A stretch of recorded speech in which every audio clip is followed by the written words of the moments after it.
علی علیہ السلام کے دور خلافت کے کچھ واقعات سناؤ. فضیلت علی سن کر قلب کو روحانی سکون ملتا ہے. علی کی ذات ہی کچھ ایسی ہے. ایک مشہور واقعہ ہے کہ کچھ دشمن علی کا مذاق اڑانے کی خاطر ایک جنازہ ان کے پاس لے آئے اور کہا علی اس کی نماز جنازہ پڑھا دو. علی نے کئی مرتبہ ان لوگوں سے پوچھا کہ کیا وہ شخص کی نماز جنازہ پڑھا دیں. سبھی نے کہا ہاں. تبھی ایک ضعیفہ جو اس جنازے میں آئی تھی انہیں بتایا گیا کہ یہ اس شخص کی ماں ہے.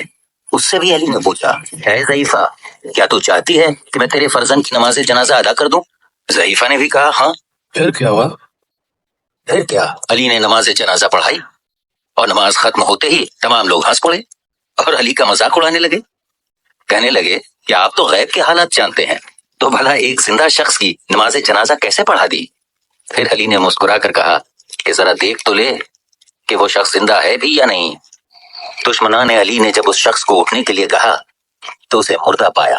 پھر اس شخص کی ماں مولا علی کے قدموں میں گر پڑی, رو رو کر فریاد کی اور کہا کہ کیسے اشرفیوں کی لالچ میں اس کے بیٹے کو ان لوگوں نے مردہ بنا دیا.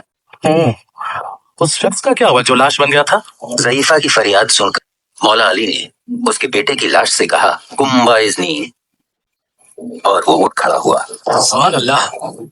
بولو ذکر علی سن کر دل جھومنے لگتا ہے.